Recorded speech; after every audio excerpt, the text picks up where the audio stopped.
Joining me now is Dan Titus from YahooSports.com. Dan, how you doing today, man? Doing great, KOC. How you feeling after that loss last night, man? I'm feeling good. The Patriots. We're talking. I don't know which loss. A lot of losses. Patriots losing games. They're tied. They have the worst record in the NFL. I'm feeling good. A loss is a win for them. NBA teams now also starting to think about losses being wins. The Brooklyn Nets just tanking a game against the Orlando Magic after a trade they made with the Los Angeles Lakers. D'Angelo Russell back in Brooklyn alongside Maxwell Lewis, and then second-round picks from the Lakers in 27, 30, and 31. And then the Lakers, we'll talk about them first here, they get Dorian Finney-Smith and Shake Milton in the trade. Dan, I love this trade for the Lakers. Getting Dorian Finney-Smith is a huge acquisition for them because they're trading a streaky scoring guard who is trying to be like a stabilizing playmaker for them coming off the bench for a steady 3-and-D guy. You're getting Dorian Finney-Smith, who's 6'7", 7-foot wingspan, competitive, versatile on-ball defender. This dude defends across positions. If you look at the players, he's defended 30 or more possessions this season. The list is Jaren Jackson Jr., Donovan Mitchell, Jason Tatum, Giannis, Jokic, Brook Lopez. That's centers, that's guards, that's forwards. He defends everybody. And so you add him to this Lakers team that it feels like they want to be bigger. JJ Redick moves Max Christie to the starting lineup. He's been really great for them recently. You got him defending on the perimeter, hitting threes. And now you add Dorian Finney-Smith into the mix, whether he comes off the bench or whether he's in the starting lineup, maybe over Rui or over Christie. I don't think it matters. He's going to be a finishing player for this Lakers team that suddenly feels a hell of a lot bigger than they were with D'Lo. Yeah, that's where I'm at with it because, I mean, when was D'Lo really in favor for the Los Angeles Lakers? The guy was a starter. He had this roller coaster ride throughout the regular season. Last year, he played well. He falls by the wayside in the playoffs. And I think that type of volatility just has no place given the state of where the Lakers are at. And JJ Redick has long coveted DFS. He played with him right before he retired in the Dallas Mavericks. This guy is having a career year in terms of shooting, highest true shooting percentage of his career. He's knocking down 43% of his threes. That will likely regress. He's a career 36% guy, but I mean, he's just playing very well. And I think that it's a point where the fact that there was other suitors on the market that tried to offer the Brooklyn Nets a pretty considerable offer, this guy was highly wanted around the league. And I think that the Lakers did a good job of shoring up their defense, getting a guy that can guard multiple positions. Their defense has been lacking. We know how much LeBron takes those plays off. So it's great to have a nice defensive stopper on there that can possibly play against some of the threes, some of the fours, and potentially some small ball five, as Jackson Hayes has been injured, and the Lakers going through some attrition in their front court. So I think it just makes them more well-rounded. This is a good trade, and I think by giving up three second-round picks, this still leaves the door open for them to make a big splash, packaging potentially Gabe Vincent's contract, Rui Hachimura potentially, or depending on the state of Jared Vanderbilt, maybe they can trade him as a part of the piece to match salary for a bigger haul. I mean, 100%, you're spot on. This deal allows them to continue to make more moves if there's moves to be made ahead of the deadline because of all those salaries, very tradable salary numbers for all of those guys in like the $10 to $17 million range. So now they have multiple firsts they can trade in the future. They have multiple swaps they can trade. Depending on what you think about Jalen Hood-Schifino, maybe someone wants to take a swing at him and see if they can get something out of him. He showed flashes in the G League last year. So there's pieces there for the Lakers to continue to bolster this roster and at least go for it. I mean, they've had success against OKC. They're a big team and they've done well against OKC. So I think for the Lakers, granted OKC looks to be the clear favorite in the West, I mean, who knows in a 7-game series. And so for them, I'm glad they seem to be going for it here because why would you not with AD still playing at the level he is? Why would you not with LeBron still playing at the level that he is, especially after his 10-day break? And so, DFS, like you mentioned, his three-point percentage, career 36%. That's true. But he's been a 42% guy in the playoffs in his career. Last 6 seasons, he's been 37.5%. So even with some regression, he's been a guy that's had success in big playoff games. And so I think those sample sizes are smaller, but they matter because, there's certain players who are like Finney-Smith, 37.5% last 6 seasons in the NBA. but then they fall to 31% in the playoffs when closeouts are tighter, defenses are more locked in, the pressure is greater, the crowd is louder, the lights are brighter. Finney-Smith has gotten better. And so for the Lakers, I don't think he's going to be one of those classic Laker acquisitions that he becomes a 32% guy all of a sudden. I think Lakers can probably feel good about that. And I think for JJ Redick, considering his relationship with Finney-Smith as former teammates together in Dallas, as you mentioned, that probably will help him figure out what's best for the culture of this team with whether he starts or whether he comes off the bench. Because that was a challenge with D'Lo. D'Lo is a guy that he likes to get heavy minutes. He likes to get touches, and he's one of those guys that plays with flow that it helps him. And I think that showed in the numbers this year. He had the worst true shooting percentage in his last 7 years, only 10.7 shots per game, only 26.3 minutes per game. And I think that dip in efficiency, especially from three, probably had something to do with the lower minutes, the lack of flow that he had. But that had to be done. Like, it had to be done for the Lakers. Max Christie's playing well. They got him starting, and now you had Finney-Smith into that mix.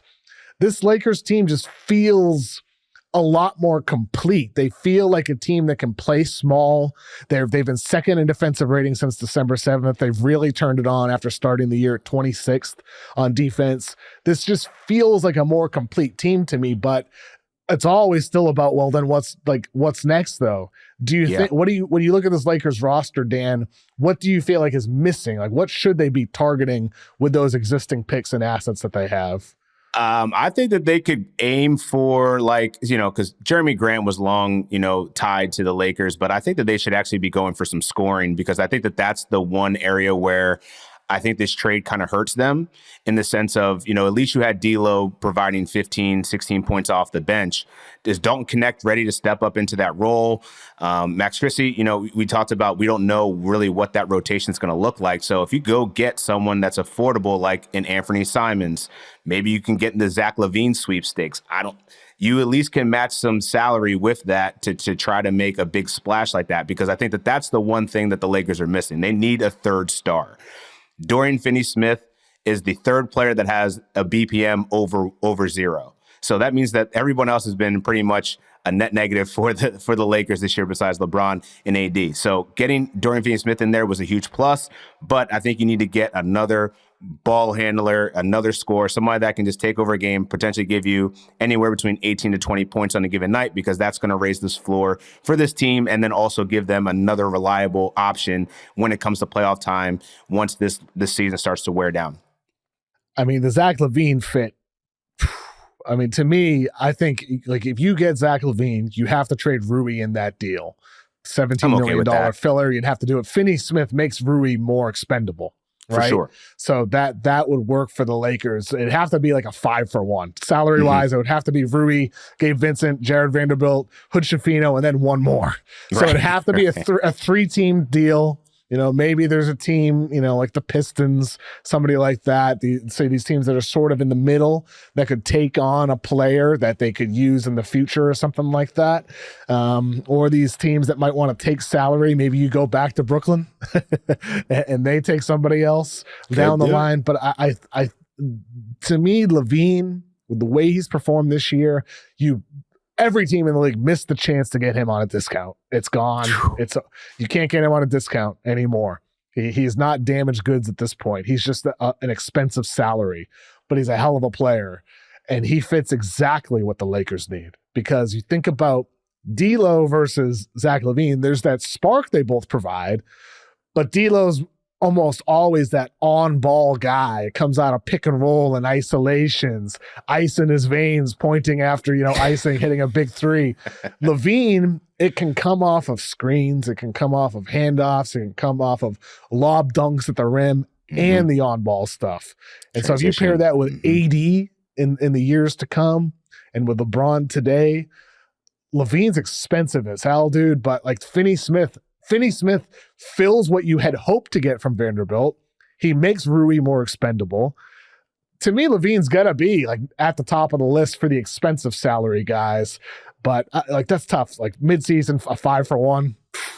That's tough to pull off in the middle of the year, though. It's tough, but I mean, I feel like at this point, the Lakers are doing everything to kind of indicate that that's where they're headed. You know, the fact that they had the picks and they still got those 3 firsts, man, that's an attractive thing in this market. And I don't know, just the going rate of Zach LaVine might be pretty expensive, but if you're trying to keep this window open, man, it's getting DFS is a good start. It's not the finish, but I think you're in a good place going forward here. Sure. And Anthony Simon's at $25 million, a lot more affordable, just not the level of player that Zach LaVine is. The Grizzlies, they had made a great offer for Finney-Smith. They missed out on him. Michael Scotto reported that the final offer from the Grizzlies was a top 15 protected pick in 2025, Luke Kennard and John Conchar for Finney-Smith and second round pick considerations. And what I've been told is that the Nets didn't want to do that because they didn't want to give up second round picks. And also they just preferred the Lakers deal. I'm about to say, they're like looking at the Lakers future. They're like, nah, give me that. I'll take that over the way the Grizzlies are building right now. We'll take those second round draft picks instead of a top 15 protected first. No, thank you. And so the Grizzlies, a good draft too. Like that's pretty telling. Exactly. I mean, I think the Nets made the right decision very clearly, and they get an expiring salary in the deal as well with D'Lo. So I think for the Nets, it makes sense. For the Grizzlies, though, they miss out here. They're an interesting team right now. They're 22-11. They're 5 games back from the Thunder. They've had a really great stretch this last month or so. They beat the Celtics on the road. They destroyed the Warriors by 51 points, but they also lost to the Lakers. They lost to the Clippers, and a lot of their wins were against bad teams. Their next 10 games, they face the Suns on New Year's Eve. They get 2 games against the Rockets, 2 games against the Wolves, 2 games against the Spurs. They also face the depleted Mavs without Luka, and they face the Kings, who just fired their head coach, as we'll talk about. The Grizzlies, what do you make about them? Is this actually a loss for them not to acquire Finney-Smith? Or do you think it could actually end up being a blessing in disguise for this team that is still kind of in this position of figuring out what they need? I mean, I don't know that I would say it was a blessing in disguise. I mean, the first round pick certainly matters. That's a huge opportunity next year in a good draft. But I think that they actually could have used Dorian Finney-Smith. Like that would have been a nice floor raising opportunity for them to get a ball stopper that can guard multiple positions. We already said all the great things about DFS and what he provides. But I think it's really just a testament to, like, I think the Memphis Grizzlies are just a really solid team that's well coached. The way that they continue to be resilient through all these injuries and still finding a way to be a top seed in the Western Conference. I mean, Ja Morant, to surprise them, no one is hurt again.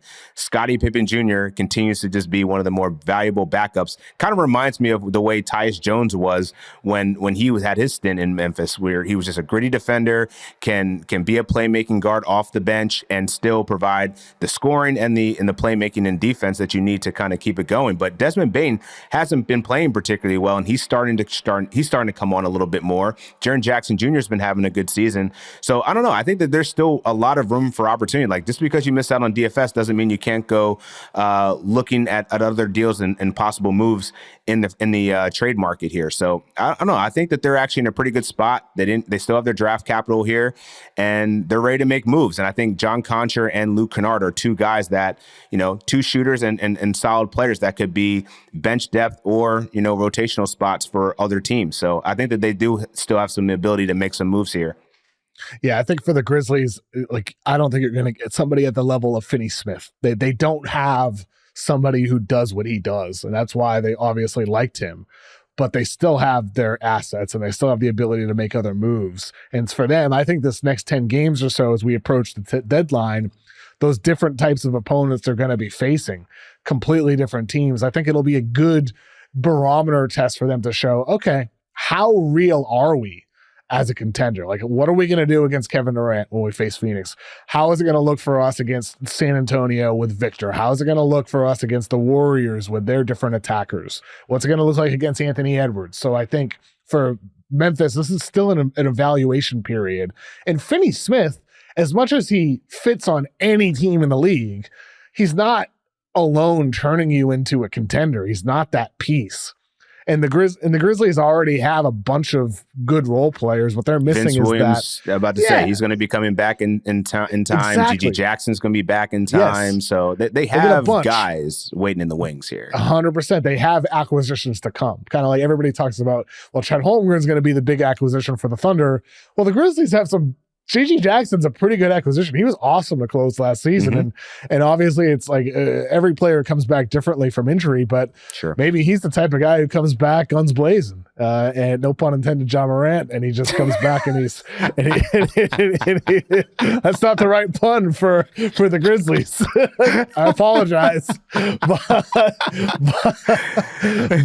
Ja Wick, I still think it's funny. I still think it's hilarious. But for Memphis, they missed out on Finney-Smith, but I'm not, losing sleep about it if I'm a Grizzlies fan. The Nets, we got to talk about that side of the deal. They're trading players away. They trade Schroeder to the Warriors. They trade Finney-Smith. Mark Stein said on his Substack that he's heard the Nets want multiple first-round picks for Cam Johnson. I believe that to be very accurate. The Nets clearly are a team that are selling. They're 12-20 on the year, only the 7th best lottery odds. They completely blow the game to Orlando on Sunday. Magic finished with a 22-4 run in the game. It was just an absolute glorious tank job by the Brooklyn Nets. I was impressed. Hey, they're finally figuring out how to do it, man. Because with Schroeder, they were winning too many games. So all right, and Cam Thomas is back now. We got to figure this out, y'all. So I think that the subtraction is certainly going to start helping their cause here. Yeah, I think they need to continue subtracting, though, because, D'Lo could win you some games, too. He could. Yeah. So they need to continue subtracting in the weeks to come. But we'll see what they end up doing. That Magic comeback, though, I just want to touch on that real quick because I watched some of that back. I did not see it live. Watching it back, I was blown away by Tristan Da Silva. He finished the game with 21 points and 7 assists. And Cole Anthony rightfully is getting credit. He hits the game-winning floater to beat the Nets. He's been a spark for them without Franz Wagner, without Paolo Banchero. But Da Silva looked like Franz Wagner in that game. He was running the offense. Final 2 minutes, he hit a clutch three-pointer off of a play that he set up. He made a gorgeous cut on a give and go with Goga. He assisted on the game-tying three. And then on the Cole Anthony game-winning floater, he kind of cut towards his defender like a lead blocker, and he compared himself to Franz, I believe, before the season. I compared him to Kyle Anderson in my draft guide. He's looking more like Franz and less like Kyle Anderson. His size, his handling ability, his IQ, the shooting. Da Silva looks like one of those potential guys without Franz for the rest of the year with his ACL injury, and Banchero, we'll see when he returns. Da Silva's looking like one of those guys that could be a real silver lining for this Magic team with kind of a lost season, but maybe a long-term win for them to get Da Silva all these touches. Yeah, I think he's been playing really well. I don't know if I would say that he's going to have the role that he's playing now. I don't know that he's going to be playing this, come March, right? Banchero is already reconditioning. He's going to be returning to the lineup probably early within the new year. Cole Anthony's play has been outstanding too. This guy was pretty much relegated to the bench, and the way that the Orlando Magic continue to just have these ridiculous 20-point comebacks, I think just speaks to the coaching of Jamal Mosley, man. This dude just coaches these guys up. I thought Tristan Da Silva was going to be a good rookie, but I think he was kind of forced into this position, right? And to get somebody motivated to play into this role, playing like a Franz Wagner down the stretch and carrying his team to victory, man, you don't expect these things out of rookies sometimes, especially where you got them drafted and you weren't, especially with Franz and Paolo out. So I just think this speaks to how good the Magic are. This is a real team that is going to be very scary in the playoffs once they actually have their team healthy, man. Yeah, I'm just, Trevlin Queen, I think, has also been giving them really solid minutes. This team just has other guys ready to step up in the moment. I think that just speaks to how good the Magic are right now. A reminder to listeners, send me your 2025 NBA predictions to KOC Show at yahoosports.com. Pushing it to Friday show with Tom Haverstraw. We'll be talking about predictions for the coming year with him. So send us yours at KOC Show at yahoosports.com. Introducing Daily Draw, the latest free-to-play game from Yahoo Sports. Daily Draw gives you a pack of 6 prediction cards every day based on the day's biggest sporting event. Download or update the Yahoo Sports app on the Apple App Store or Google Play and join the action with Daily Draw today.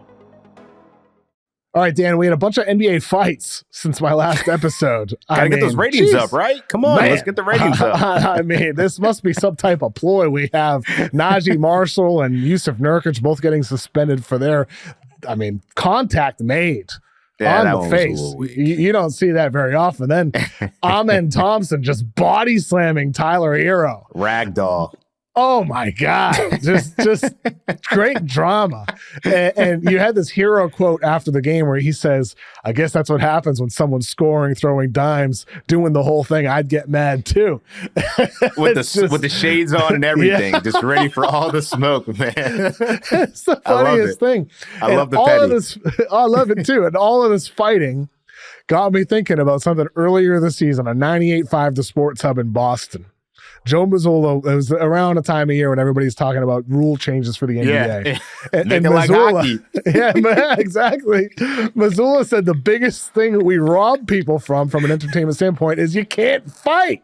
We should bring back fighting. He said, you want to talk about robbing the league of entertainment? What's more entertaining than a little scuffle? And then this is a good point. He's not wrong. He's not wrong. But that's the funny thing about Mazzulla is that he always has these genuine quotes where everyone thinks he's just like, oh, it's just Mazzulla being Mazzulla. But like, he's kind of right. The NBA is more entertaining when you see people actually being physical, scrapping, having that emotion, playing to the emotion. All leagues need to let this just happen, man. Exactly. Instead of giving a technical for a stare down. I mean, it's ridiculous. Right. And so he has a good point. He says, how come in baseball they're allowed to clear the benches? How come in hockey they're allowed to fight? And every time someone gets clubbed, you don't have to go to the monitor to see if a misdemeanor has been committed. And then he says this, which is true. I just don't get why some sports are allowed to clear the benches. They have bats and weapons. We don't. We just have a ball. Hockey has one of the hardest playing surfaces and pucks and sticks. And yet we're not allowed to throw down a little bit. I think the counter argument the NBA would have is the fans are on the court. Malice in the Palace. Malice in the Palace. It wasn't that's the counterpoint. However, he's not wrong about the weapons, not wrong about the playing surface, not wrong about the replay reviews and how long it takes. And we're seeing the Hero quote, the drama it adds, the rivalries it can create. I mean, we have no bad boy Pistons anymore. No. There's none of that. You can't allow that to be formed. There's no villains in part because that's taken out. Exactly. And I think who's the villain in the NBA? Who's the biggest villain? Is there a villain? Dylan Brooks, maybe. Dylan Brooks is like a phony villain. Right. He's not even a real villain. But everybody's a phony. Like everybody, look at Jordan Clarkson. Always has his hands up, ready to go, square up at every moment. But he's never thrown anything. He never will. No one will. So this is why we need to, yes, this is a good thing for the league. I don't know how many games Amen Thompson's going to be suspended for, but he got his money's worth regardless. That was a great body slam. It was impressive. It was very impressive. I've enjoyed the fights. It's entertaining. We also got some big news this weekend. Mike Brown from the Sacramento Kings was fired. And I'm shocked by the timing of this because of the $20 million remaining on his deal after he signed an extension last summer. Now, Kings fans know, listeners know how critical I've been of the Kings for years. Or even when they were this, glorious, the bright new story in the NBA, I was like, yeah, but I don't know if this is going to last. And at the time, I think Kings fans, understandably so, were like, you're just a hater. You're just a hater. This is a good thing. Not all teams going to be contending for championships. We'll have our time. And I'm like, I don't think you are going to have your time, though. I think it's going to get worse, and it has gotten worse. This is a nice moment. Treasure it. Yeah. I mean, and I think it's important to treasure that moment, considering, in my opinion, how predictable it was that it would get worse. Now, I feel like it's at a point right now that it might be even a bit more worse than I anticipated because of the De'Aaron Fox situation with him possibly wanting out. You have Mike Brown being fired, Doug Christie being added. You have Sam Amick reporting that this was at The Athletic, that this was apparently Monte McNair, their GM's decision, that Vivek Ranadive, their owner, not really his decision. I don't know how much I believe that to be the case. Vivek definitely is very hands-on. I'm sure he had something to say there. You have Lou Williams on FanDuel TV saying that Mike Brown asked DeMar DeRozan to come off the bench and that players didn't really see eye to eye with Mike Brown. De'Aaron Fox pushed back on that. On X, he responded saying that's not true. I don't necessarily believe Fox here. I think there's definitely been some pushback with Mike Brown. You have Michael Malone, head coach of the Nuggets, saying about Kings ownership, no class, no balls. He was previously fired by Vivek under similar circumstances early in the season, and that's why I'm not so sure like if this is really all on McNair. To me, this is still an ownership issue for the Kings. The main thing is, though, Dan, firing Mike Brown does not fix the fact that you don't have rim protection. It does not fix the fact that you don't have perimeter stoppers. It does not fix the fact that you have lost your spark on the perimeter. You don't have reliable shooting. It doesn't fix the fact that Labonis has a limited defensive ceiling or that Fox is a shaky shooter. It doesn't fix any of this. And so with Brown, like, I was confused with some of his rotations this year. I'm still confused by the usage of Keon Ellis. Like, that's just one of the issues I have. But Doug Christie's not going to change the roster. Like, this team doesn't have depth. It doesn't have length. It doesn't have size. It doesn't have rim protection. It doesn't have reliable shooting. And the coach is just a scapegoat. That's all there is to it here. Mike Brown's just a scapegoat. Say what you want about him and how he may have lost the locker room, how he may have made some dumb decisions on the court as a coach, how the team has blown some leads. Doug Christie's not changing anything, and the Kings are still in the same old rotten position, stuck in the middle, and it's going to come down to what the front office does next with De'Aaron Fox. And to me, trading him needs to be, number one on the priority list.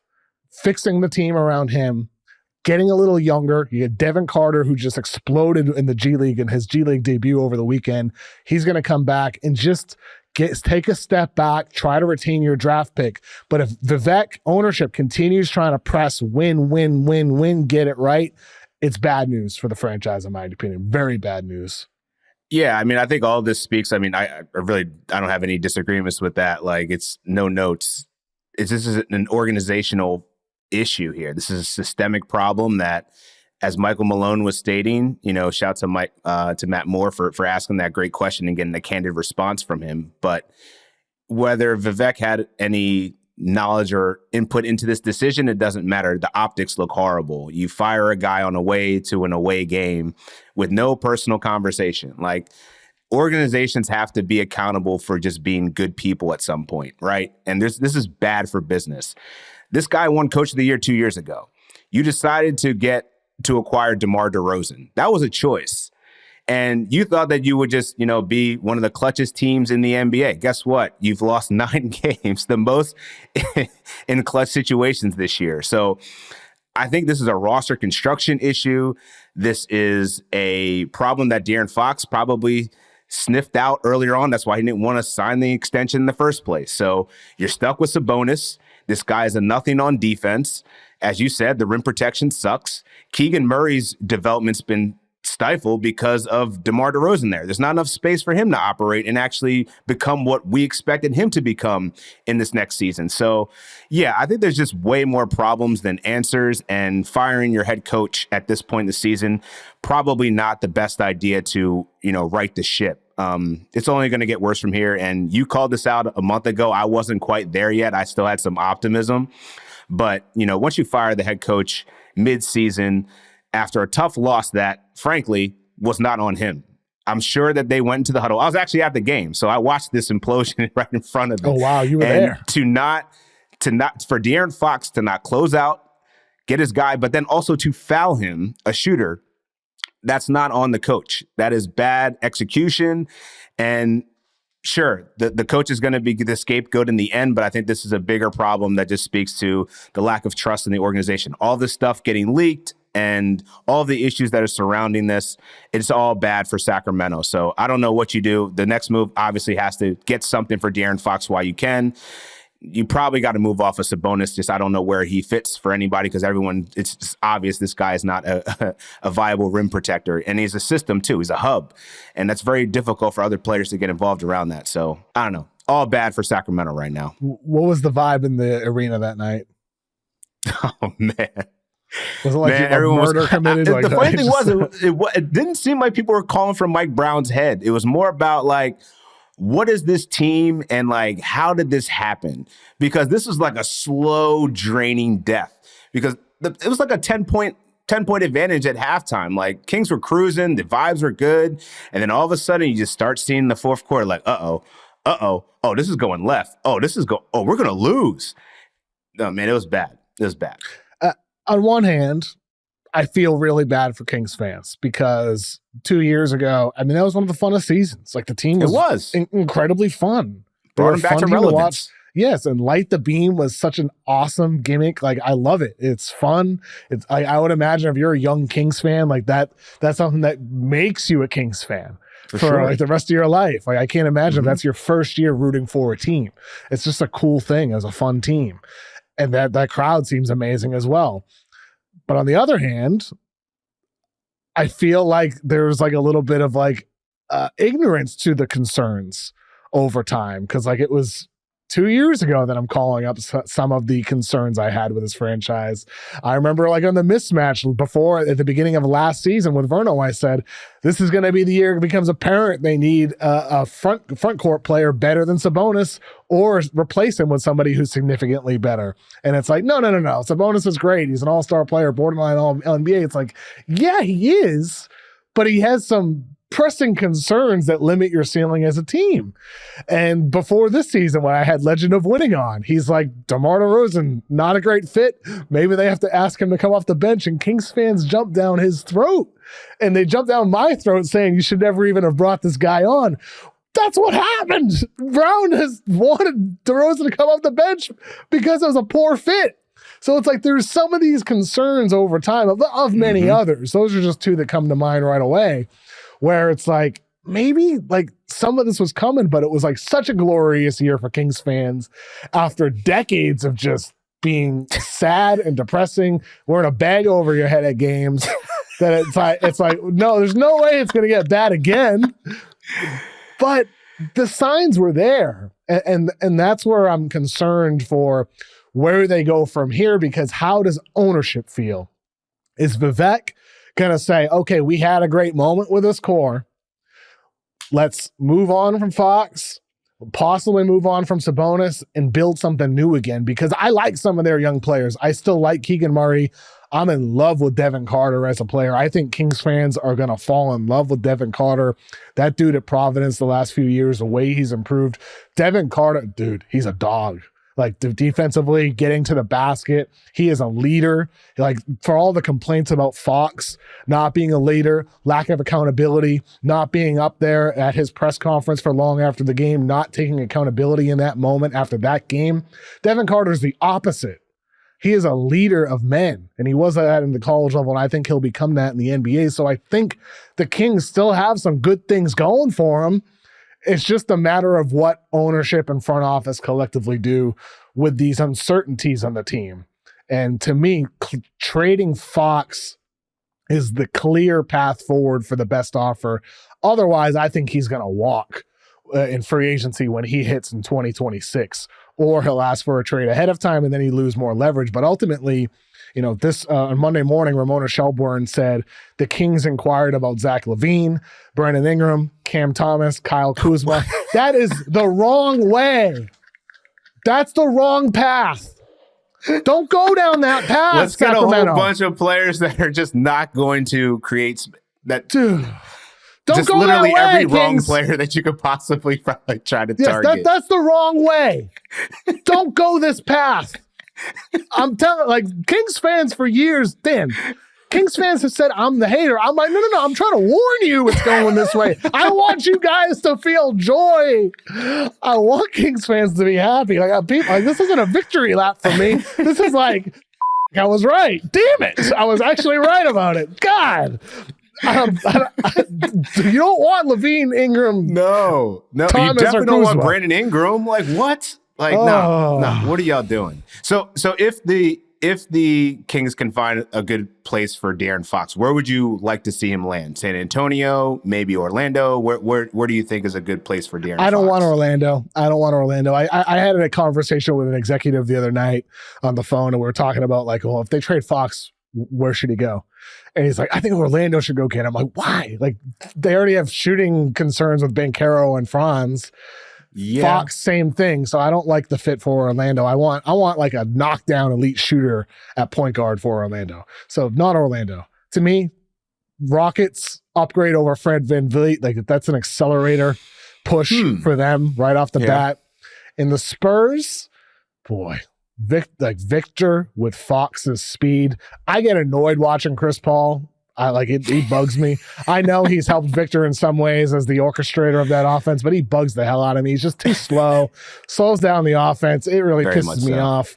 Fox, the speed aspect with Victor, that's what I want to see. A fast and fun team flying up and down the floor. And I think speed will make Victor even more dynamic. And so I think Spurs would be at the top of my, like, De'Aaron Fox dream destination list.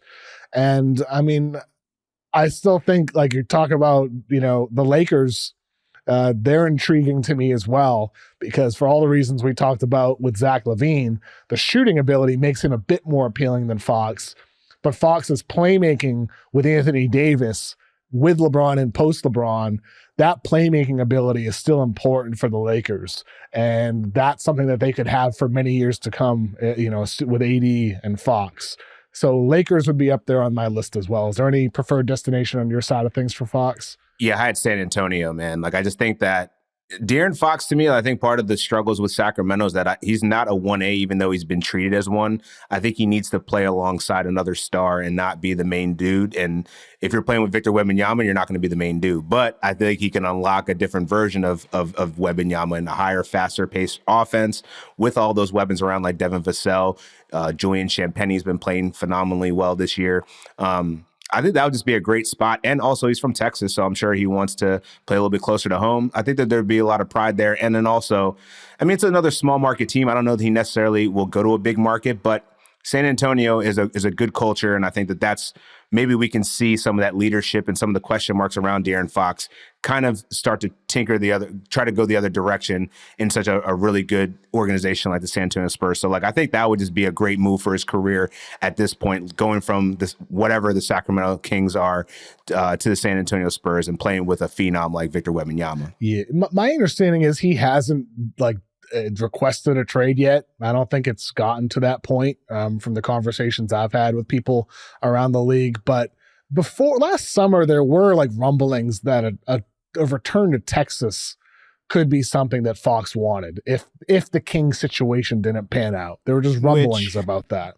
We're heading that way very quickly. and I think very clearly those rumblings, have percolated out with some other reporters out there as well.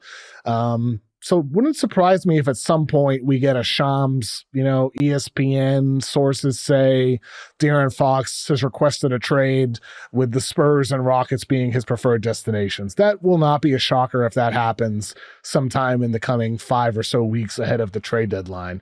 But for the Kings, it would be a major bummer if it is the Spurs and you're just creating this potential annual contender within your own conference, but you can't worry about the other team. Like, if your franchise can only worry about getting the best return for yourself. Absolutely. You can't, like, say, oh, we'll take less just because it's an Eastern Conference team. I mean, like, that's stupid. You need to take whatever the best offer is. And if the Spurs, who have, in my opinion, the best cupboard of assets in the NBA. OKC has more total first. Brooklyn has a lot of first as well. Houston has a lot of first. But, like, I think San Antonio has the best quality of first. Not the best quantity, but the best quality. If the Spurs make you the best offer, you have to take that offer. And by the way, for all the reasons that you may want to trade De'Aaron Fox, the shaky shooting ability, the aloof defense, the lack of leadership, that could become a problem for the Spurs. It could. Like, just because on paper it could work for the Spurs, maybe that ends up being the reason why the Spurs aren't at the level that they could be. Maybe Fox ends up being the wrong bet for the Spurs. So I think for the Kings, you can't worry about where he goes. It's all about just getting the best offer if it comes to that. But then again, maybe they'll just trade for Brandon Ingram and Cam Thomas, and they'll make the play in, and they'll get eliminated in April, and it'll be a horrible year. Maybe that's what it will be, but I hope it's not that. They're currently 3 games back from the Spurs. Speaking of the Spurs, for the 10 seed. Keep your freaking pick. Tank. Cooper Flag is in here. I mean, like, come on. Tank. You have a top 10 protected pick. Tank. This is so obvious what they should be doing. Hot mess in Sacktown, man. Oh, man. Jesus. God, it's frustrating. But, I mean, what I feel is nothing like what Kings fans feel, because what a story, man. 20 years of nothing, and then you have the best year of your life, and then it's like declined ever since then. Yeah, too bad. Dan, appreciate you joining me today. Yes, sir, man. Hey, hopefully the next time we talk, it'll be better things for Sacramento. And just to call back to the top, when I was asking you how you feeling after your loss, I was talking fantasy, because your boy is still sitting at 8-1. You're still second place. You're still looking nice, but it's going to be hard for you to come for the guy over here. But I don't know why my mind went to the Patriots. But I'm actually feeling good after that loss. After my loss to you, I'm just pissed off that you added Scoot Henderson, who did nothing, and then he has a massive week for you with Chauncey Billups out for 2 games. Billups gone, Scoot Henderson's here, and I dropped DiVincenzo, who has 2 monster games, and I would have won if I kept him. Yeah, so Dan and I faced off in our Yahoo work league in fantasy basketball, and I lost by 55 points. Oof. And I had dropped DiVincenzo, and if I had kept him, I win, and I'm 8-1 at the top. Instead, I'm in second place. Not so bad, but not so bad. Not so bad. I'll see you in the playoffs. Yeah, I hope I don't see you in the playoffs with your juggernaut team led by real life losers, fantasy winners. That's your team. Jordan Poole, Julius Randle. God, sickening watching your team. Isn't it? Oh man, it's so disgusting watching me win. I know. That's why you do what you do. Oh my God. I just pulled up your team. Domantas Sabonis, Jordan Poole, Julius Randle. Oh, Poole, hot garbage. That team wins 25 games in the NBA. Oh man! But you're in first by a lot in points in our work league, by a lot. But hey, that's why you do what you do. Yes, Where sir. do people find your stuff, Dan? Yeah, find me on Twitter at Dan Titus and Blue Sky, all that, Instagram. Drop the playlist every Monday, and then also Roto World Basketball Show every Wednesday. So tap in. Appreciate it, Dan. Up next, we're talking Pistons with Bryce Simon. Joining me now is Bryce Simon from the Pistons Pulse podcast. Bryce, the Pistons, 14 wins on the season with 18 losses. Last year, 14 wins, 68 losses. Cade Cunningham, Pistons fans have been talking about him. Maybe he's an all-star. He's taken the leap. He's averaging 24 points, 9.7 assists, 6.7 rebounds per game. Is Cade's progress the number one difference between last year's 14 and 68 Pistons and this year's 14 and 18 Pistons? I mean, when you match your win total from the year before, I don't think there's one single thing that we can point to. There's a lot of things, and I'm sure we'll talk about a few of those. But if I had to put something at the top of the list, it would be Cade Cunningham's growth. He truly has been better this year. And I don't know how much we want to dive into this, but on both ends of the floor. Like, he still has some flaws on the defensive end, but he has been much better, much more engaged, especially on the ball defensively. But on the offensive end, I think this is the Cade Cunningham that he wants to be. And I have no firsthand knowledge of that, but I didn't think he wanted to be like, try to go score 30 a night. I think the way he's distributing the basketball, because, hey, when you put floor spacers around Cade Cunningham, it looks pretty good. Who knew? He is able to do that along with the scoring that we have seen. I mean, you mentioned the floor spacing aspect with him. The funny thing with him is like he has himself been better as a shooter as well. This season, he's shooting 36.7% on 4.2 dribble jumper threes per game, up from 30.6% on 2.1 dribble jumper threes per game in his prior years in the NBA. So he's taking more threes off the dribble than he ever has before, and he's making more than he ever has before. So he's improved himself as a shooter. Has that been the biggest area of growth for him offensively, or how much has the other shooting on the floor helped him as well? I think it has been in terms of just his individual growth, along with the playmaking. I don't think he was getting the love for the playmaker he is when guys simply weren't making shots, or the lane was just so congested that he couldn't even get there. There are some things he's still got to improve, right? Like for him to be elite, he's got to figure out either the rim finishing or getting to the foul line. But him being able to knock down jumpers off the dribble, especially off a ball screen, means defenders can't do what? They can't go under the screen. You go under a ball screen with Cade Cunningham. Now he can get to the mid-range. He can draw help. He can spray to shooters. He can throw to the lob, whether it's Duran or whoever. It opens up every part of his game when he has the three-point jumper going, specifically, as you mentioned, off the dribble. Yeah, I mean, like they add Malik Beasley. He's been awesome for the Pistons this year. Tobias Harris, get him back as well. And I mean, he's okay. He's Tobias Harris, doing more Tobias Harris things. But the fact is like having these guys who can shoot, has given him more space to play make, and 9.7 assists per game. He's racking up potential assists. Like you said, teammates are converting more of those potential assists into actual assists more often for him. Do you feel like with Cade, like, here's my thought. Like you mentioned the at-rim finishing or the foul drawing. He still doesn't get to the free throw line a lot. He doesn't get like a all-star whistle. But at the same time, the at-rim finishing is still the thing that I look at with Cade, and I'm like, is he more of like a number one or number two? And I still look at him, even this season, as great as he's been, I worry he's still more of a number two when it comes to like championship level play without that at-rim finishing or without that foul drawing. Because even with the spacing, that still hasn't developed. And I'm sure we'll talk about Jaden Ivey, but I also want to make sure I get in there. Jaden Ivey's catch and shoot three-pointer has been really good this year as well to add to that spacing. To answer that question specifically, I've said since day one, I thought Cade Cunningham would be the best player on the Pistons when they were truly competitive. Like right now they're fun and they compete and, they're fun to watch, but they're not competitive, right? Like they're not really a playoff team. I thought he would be the face of the franchise, but I didn't think he'd be the number one scorer. Now, I think we could have a bigger conversation of how does that work in today's NBA? Can your quote unquote best player not be your leading scorer? I've always thought he would need I would call it the number two, but a scoring option next to him that could go get 25 a night, and that be that person's role, where Cade can be this more all-around scorer, distributor, clutch bucket maker, and defense. As I mentioned, and defender. And here's the other thing. You know what else has jumped up this year?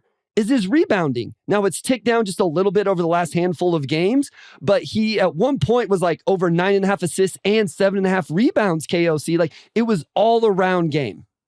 Yeah, and I think with Cade, like the defensive aspect, like the other night he's defending Lowry, he defended KD this year. Like he's been really good defensively. Like I think individually better than he has ever been before, in my opinion. But like that's an interesting like philosophical point you're bringing about with the Pistons.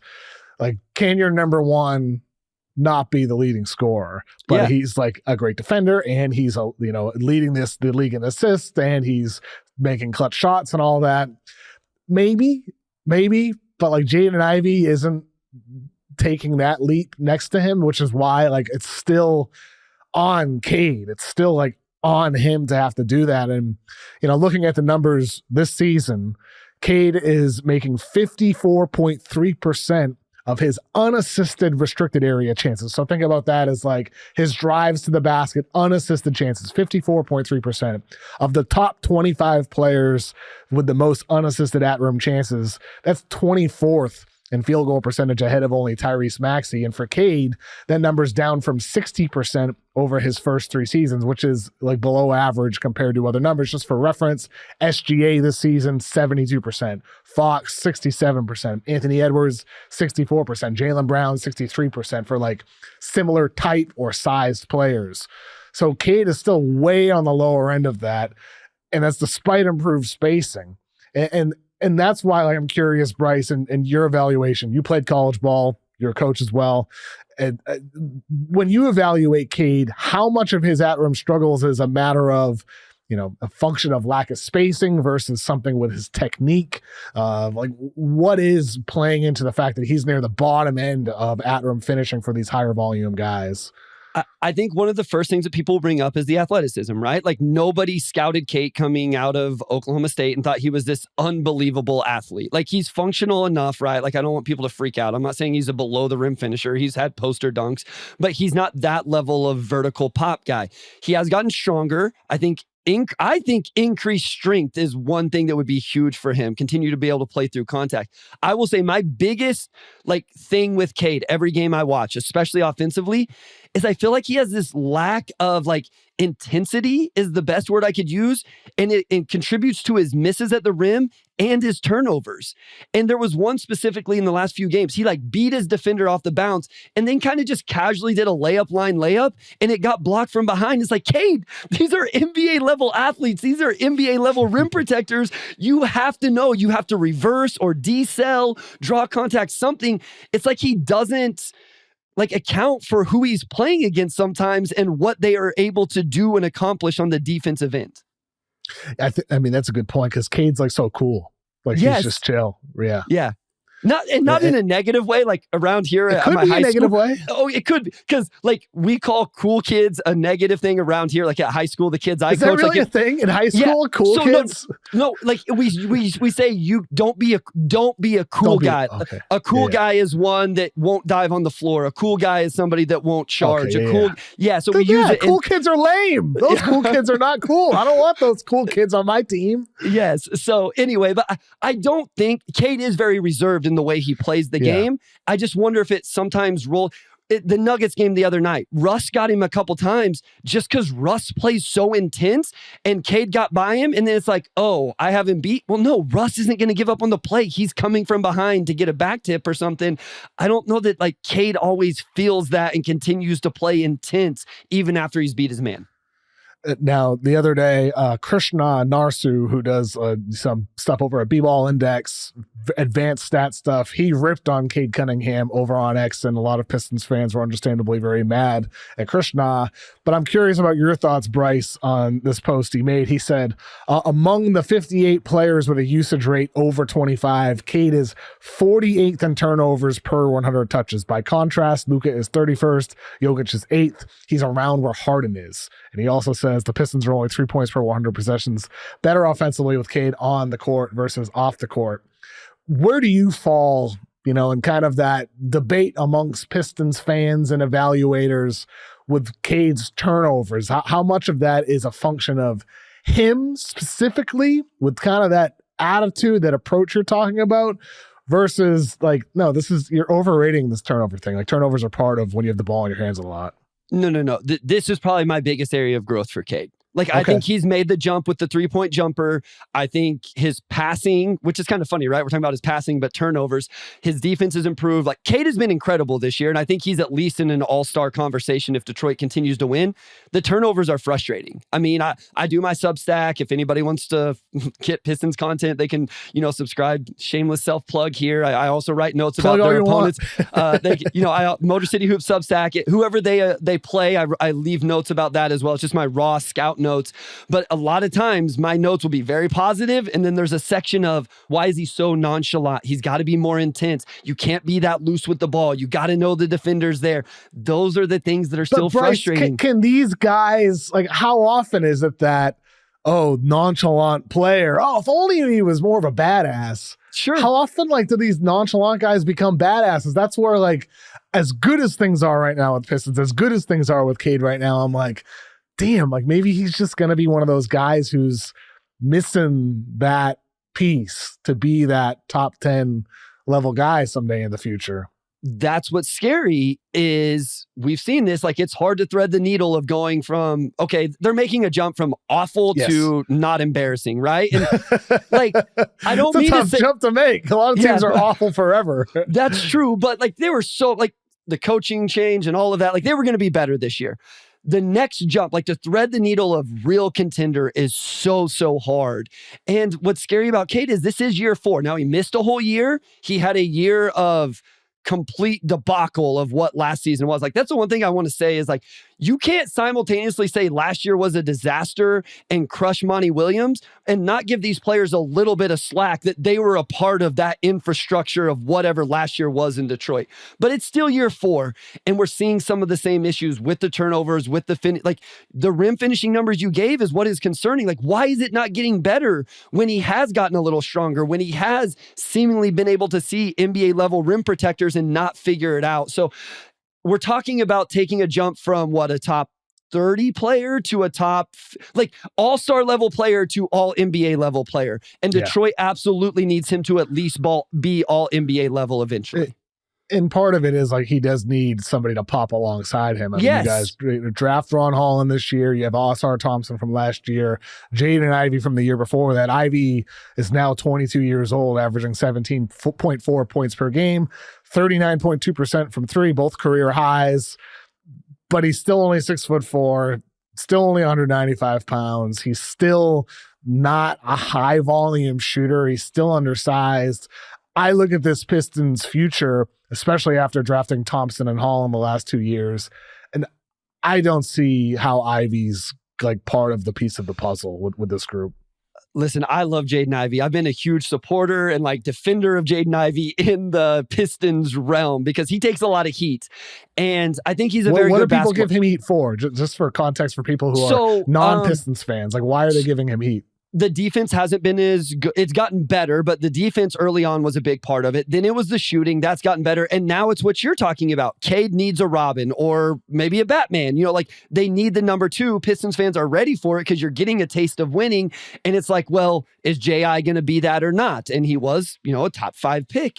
And sometimes he shows it. He's just been very inconsistent. He'll have 3 games where it's like, man, you can see it. Efficiency. He hits the game. He's had 2 game winners, I think, this year. A little floater on the baseline against the Raptors. Yeah, he attacked Ochai. And then the one against the Kings the other night where he got fouled and hit the and 1-3.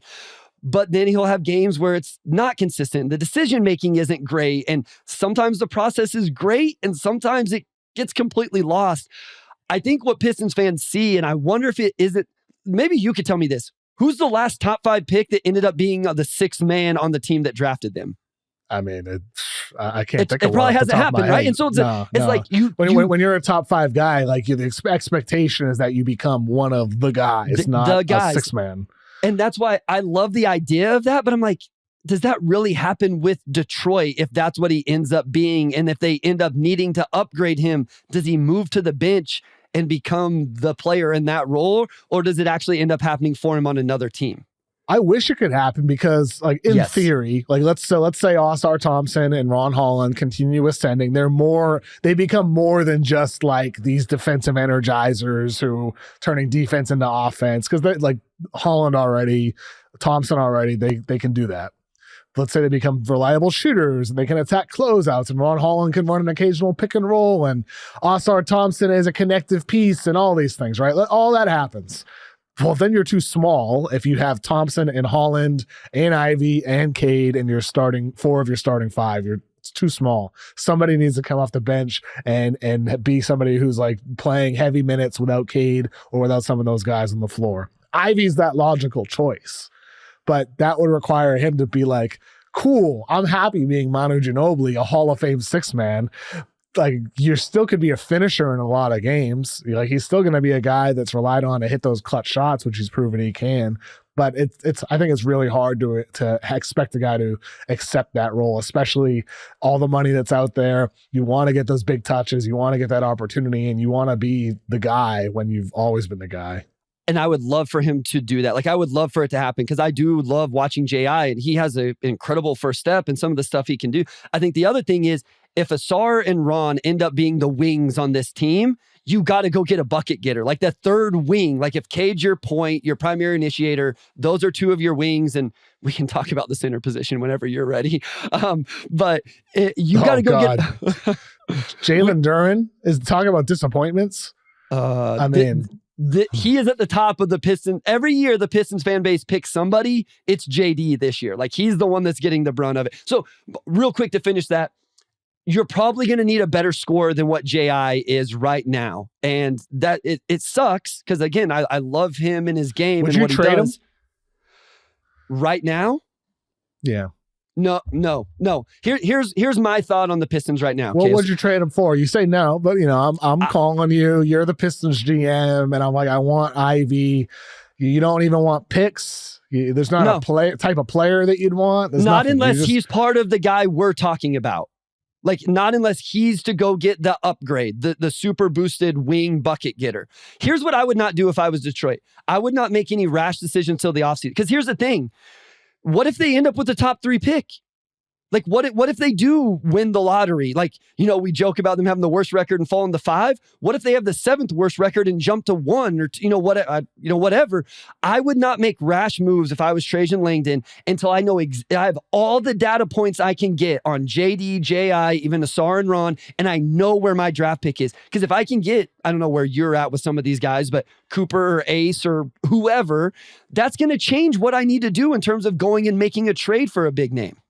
Do you think it could work with Dylan Harper and Cade Cunningham if it's Dylan Harper? I think so. I think so. Cade has started to play a little bit more off the ball. Dylan has shot the ball better than what I thought. Like, that was one of my questions with him. I love Dylan Harper's game. And so that would be a little bit interesting to me. There would be still a size thing there, but it would be Ace is the one that makes the most sense, but then you got to wait on Ace as well. He's so young and raw. So exactly. So that's the other part is like, okay, if Cade's ready now, do you want to wait or do you package these guys to go get somebody that's more ready now? So I would still wait till the offseason, though. I want to see Jay again. Chaos. We watched this team be a dumpster fire last year. I'm sorry, but I'm throwing that out in terms of these guys' development. And that's why I've been a little bit more patient with Jalen Duren than some of the rest of the fan base. I mean, you mentioned keeping the pick. Is there any part of you that would be willing to trade away the pick? Because I look at this year's draft class and, Cooper Flag can fit anywhere. But even with him, with Cade and the Pistons, like, the shot needs to come along. Ace Bailey, super raw. Dylan Harper, if he fit. You already have a ton of ball handlers, the size aspect. And there's nobody else that I'm looking at and I'm like, that's the guy for the Pistons. Like, that's my dream player next to Cade and Asar and all these guys. Like, there's nobody in this draft class for the Pistons standpoint that I feel that way. It's a weird draft in that sense for Detroit specifically. Yeah, agreed 100%. And so that's when, if you get to the offseason, why trade something now when, hey, we have the 3rd pick plus JI gets us that super boosted wing bucket getter, whoever it is, right? Like, I'm going to throw out a name. Please don't nobody aggregate this. It's just the idea of Zach LaVine healthy. The ideal version of Zach LaVine is who I envision next to Cade. Like, that's what I envision. Like, a floor spacer that can be a volume scorer. Like, that's what I see as that 3rd wing next to Holland and Asar. Because here's the other thing. You know what that guy gets to do defensively? He gets to guard the 4th best player on the other team. Because Ron, Asar, and Cade are taking 1, 2, and 3. Can I ask you a philosophical question about the Pistons? Go ahead. What are your thoughts about like a Zach LaVine type player just being the bridge to the long-term answer? Like, if you agreed with me that archetype is what they need, what is your thoughts about just getting Zach LaVine-ish, even if it's just for a couple years until you find the long-term answer? Do you think that's good philosophically? I mean, I think you got to have something competent out in the court, and LaVine, his scoring ability, the bucket getting ability, it makes sense as a placeholder. He's almost 30 at this point, so he's not necessarily part of the Cade timeline. He makes sense. It's just he makes so much freaking money. Like, do I want to take up so much of my cap space on LaVine? But on the other hand, you need to pay somebody. It's just if you're paying one guy that much money, that could really limit your flexibility to make other moves. Because that's one thing the Pistons do have right now is they have flexibility to make moves. It's just to get a Zach LaVine, you're needing to give up Tobias Harris, who will be expiring next year, Hardaway, who's expiring this year. Got these salaries that you could piece together into the guy at some point. maybe you can't get the guy in a couple of years if it's LaVine. So I'm on the fence because on one hand, I want to be a bit more competitive. But on the other hand, I it's tough, man, because like the Pistons have sucked for a long time. And it's like you can't suck forever and talk about, get draft odds when Cade's going to be getting paid $50 million at the end of the decade. So but I think LaVine makes some sense. I do. I'm not sure if he's the ideal, but he makes some sense. To me, here's my concern. My concern with it, you have LaVine. Let's say the Pistons have LaVine or a LaVine-like player, and they have Cade, and they have Ron Holland, and they have Oscar Thompson. That is still like a lean team. And to have a team that lean, you need a big. And like, who is that elite rim protecting big that can also shoot threes? Like that guy with that roster construct, it's a lot of pressure on K to continue improving as a spot up shooter, on Oscar and Holland to prove themselves as shooters, and to find a five that can protect the rim and space the floor. I don't know. It's a tough fit, man. I have a hard time with that. Yeah, no, I'm with you there. Miles Turner's the name. Like Pistons fans are drooling over the idea of Miles Turner this offseason as an unrestricted He's a free agent, correct? Yes. Yeah, unrestricted. So Miles Turner is interesting. He'd be very interesting for Detroit.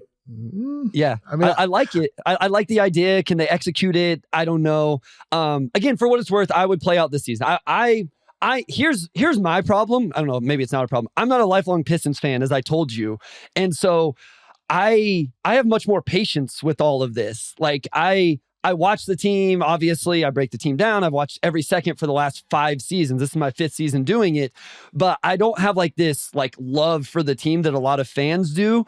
And so I found myself being a little more patient with like, hey, let's let this play out. I want data. I want more like data with Ivy, and sometimes to my detriment as an evaluator of the team. Whereas Pistons fans are like, I want to go back to the arena and be chanting Detroit basketball. Yes.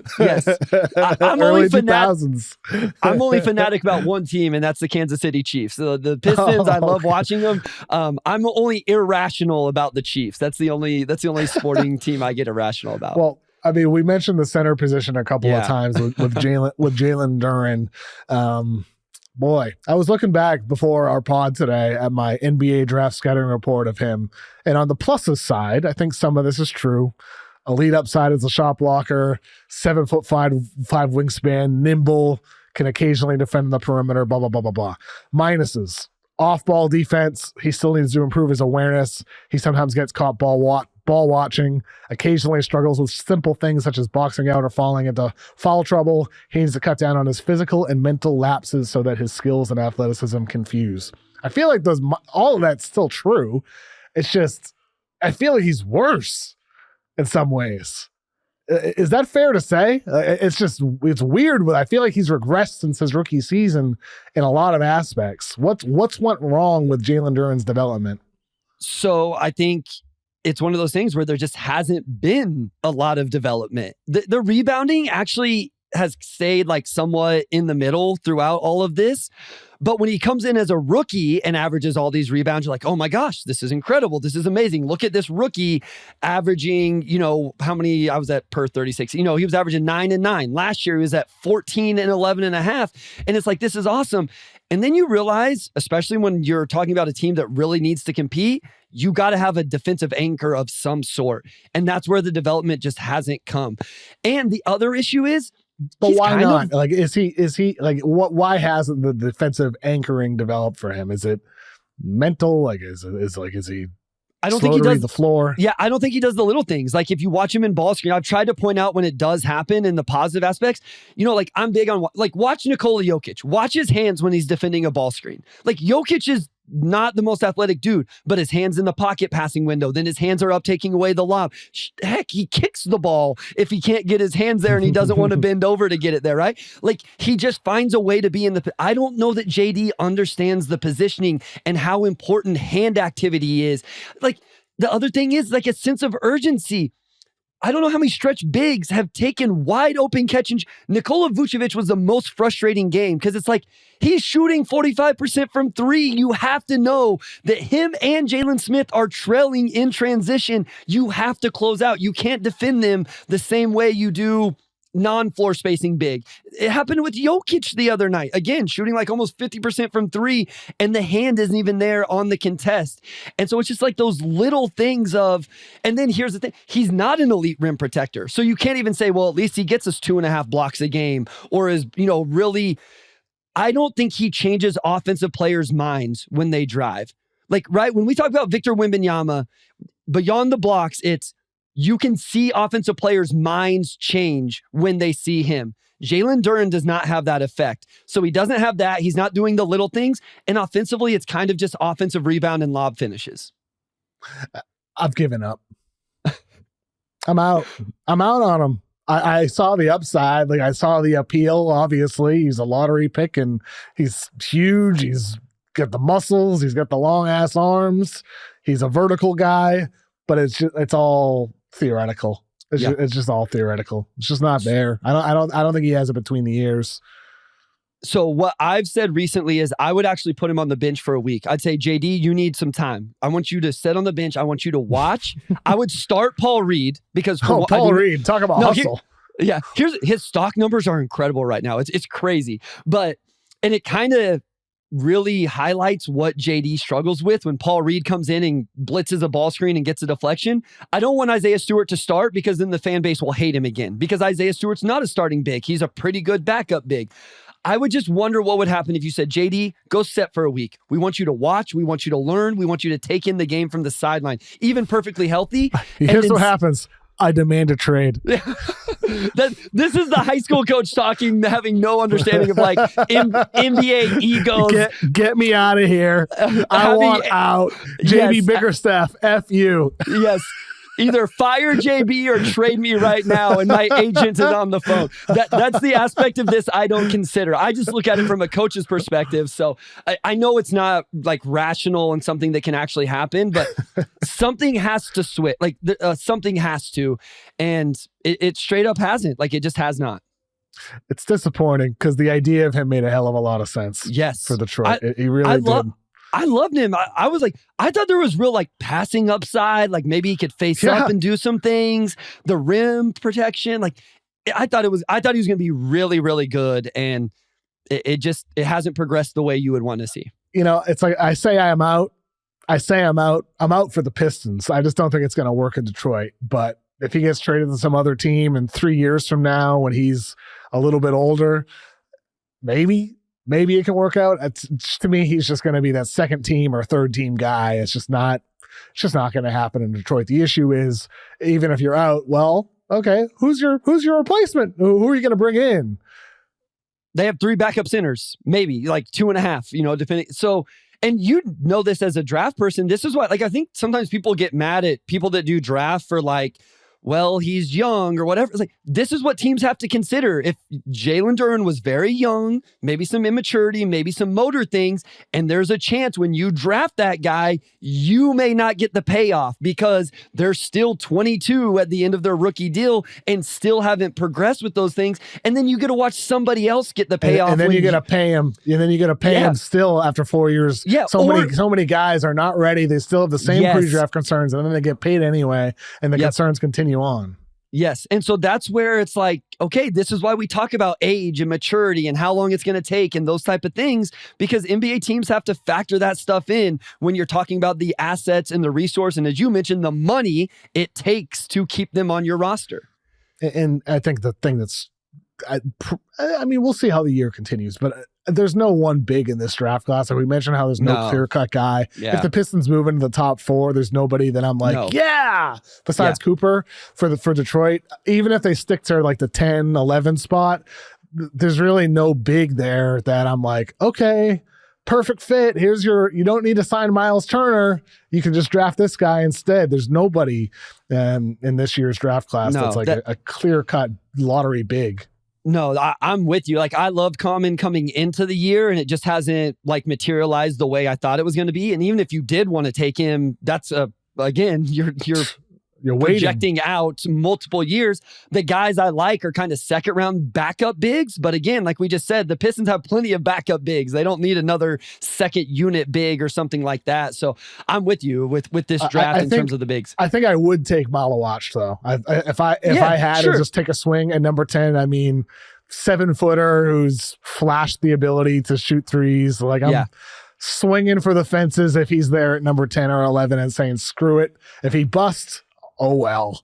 Yeah. If he doesn't, well, hey, maybe we found our very rare center who can protect the rim and shoot threes. It's just, he's very raw, and you have to wait for him to, as Duke knows right now. Yep, exactly. So it's, like you said, it's an interesting draft, and specifically for the Pistons, you know, as you start to look at guys that would make sense. Yeah, I like some guys on the wing, but it's like, do you need to add just another wing that's not a high upside bucket getter like Ace is or something like that? Or can you afford to wait on Ace Bailey to become that guy? Yeah. I mean, we'll see how the year continues. Still a long way to go. We're not even in January yet as we record this. By the end of March, if Duke's in the Final Four and Malawach is awesome and thriving, he might be looking like a guy that you have to win the lottery for in the top 4 in order to get him, because things can change damn fast in the NBA draft world. And it's still super early at this point. Things are very, very, very, very fluid with everybody's rankings in the league and evaluators like us. Bryce, appreciate you coming on the show today, man. Where can people find your stuff? Plug all you want. I appreciate it. Yeah. I'll go shameless now. So at Motor City Hoops on Twitter, X, whatever, on Blue Sky, I'm over there now as well. I talked about the Substack. Again, it's my notes and analysis of the game. It's just raw notes. It's not paragraph form. So check it out. See if you like the way I format it or not. And again, if your favorite team plays the Pistons, I leave notes on them. The Pistons Pulse podcast, if you want a Pistons podcast, I feel like we're one of the best. And then I am on Game Theory with Sam Vecini talking NBA and NBA draft. And I can't thank you enough for having me on. Like whenever I got your DM, I was like, I immediately told my wife, I was like, babe, I just got like one of the coolest requests ever to go on a podcast. Like this is a big time opportunity. So I thank you so much, truly. And I had a blast. Well, I appreciate you come on, Bryce. You do great work covering the Pistons. You're great with Sam as well. I really enjoy your stuff, and I really enjoyed this conversation with you too, man. Thank you. Thank you. Thanks again to Bryce and Dan for joining me on today's episode. Thanks to Stone for producing, and thanks to you for giving us a listen. We'll be back again later in the week with Tom Haberstroh talking about our 2025 NBA predictions. As I said earlier on, hit me up. KOC Show at yahoosports.com. Send in your predictions for the NBA in 2025. We'll read some of those on the show on Friday. Have a good one. Enjoy your week. Happy New Year.